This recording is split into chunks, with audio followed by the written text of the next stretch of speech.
Well, I currently work at EBMUD. I'm a maintenance superintendent. I've been here about 19 years. I manage staff that are responsible for maintaining the treatment and distribution system.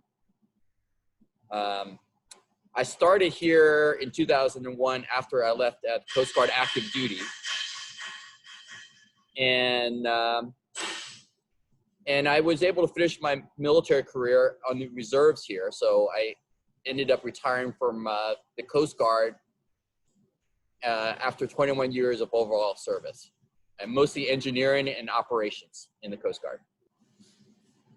My friend from college, another civil engineer, got a job here early 2000 or thereabouts, or earlier than that, and he told me about a first-line supervisor position in maintenance, and I applied.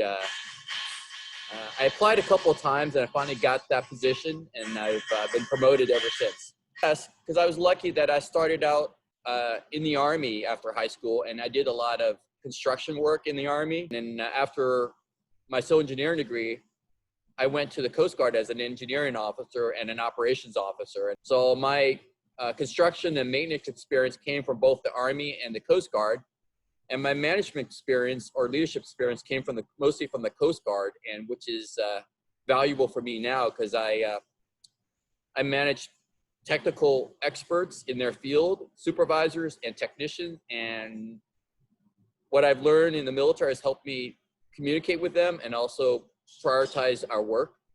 So in terms of competency, the military taught me that as you get higher in rank or responsibilities, that you don't need to be a technical expert in everything, but that you need to demonstrate technical competency eventually if you're given a new job. And if you don't know it, you're going to use the resources available. So you study up, you talk to the people around you. So and then you got to learn the work that your people do so you can support them. So as a supervisor or a manager, you can't do that hands-on technical work anymore. So you have to do the work, get the work done through others. Communicate well and often because you're not in the field anymore as a supervisor or manager. But you have to make sure you have a presence in the field. And you have to rope your staff in on to make sure they understand the priorities of the organization. So you don't have to be present all the time. They'll just do the right thing without you being there all the time. One that is in my work unit over the years, we try to have a structure in place that is easily replicable. And after a while, things just kind of move along efficiently. In the military, it's very specific in terms of their the language they use on day-to-day work. As an engineering officer or a first-line supervisor, the work is very translatable to the civilian sector, but the military uses its own language. And so when you leave the military, a lot of us sometimes have in our head that we need to use that same language to translate our skill sets to the civilian sector. But when I first got to EBMUD, I took advantage of our HR group, and they helped me translate my skill sets into what I've done before in the military and write it down in a lay person's way so that EBMUD and other civilian employees could understand my experience. I actually do a lot of construction that the design that comes from engineering, we review it here in operations and maintenance, and we build it, and eventually we maintain it. So what in operations and maintenance we do is we communicate a lot because we do a lot of coordination with different work groups, plumbers, electricians, machinists, carpenters, industrial painters, and a lot of construction companies too.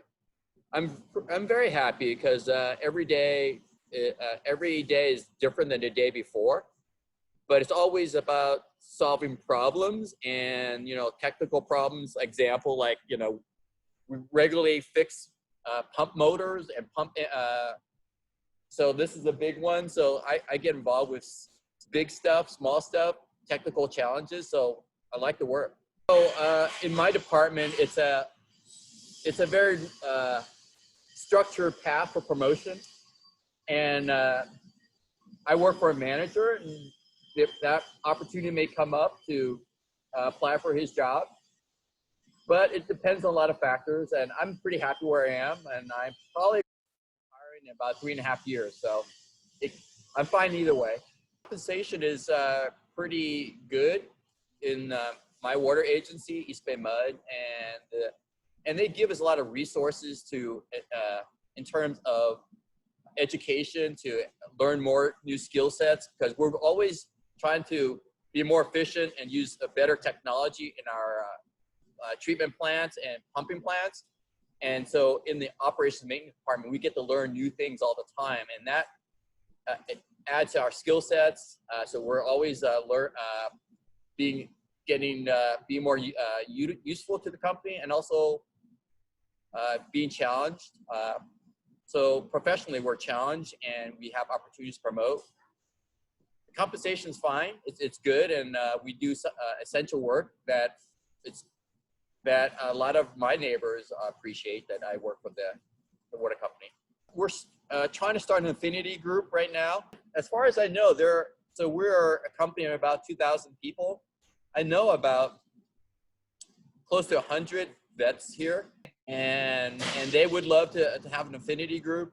We're all spread from, up in the Stockton area all the way down to Oakland, and we're pretty proud of our service, and we tell sea stories all the time when we get together. So there is we'll probably get one started this year. Veterans would do well at a company like EBMUD and other water agencies. We have a clear mission and goal. Provide training to if you lack in certain areas of technical expertise. And the people that work in the wastewater industry are very committed to their work, much like a lot of the veterans I know. So the clear mission and job satisfaction is pretty good. And I think I would love to get more veterans into our field. It's worth applying for in the jobs in the wastewater industry. It's hard to get in, but once you're in, you'll be surprised how challenging the work is, how satisfying the work is, and how great your coworkers are. So I believe it's worth it to look into the job in our industry.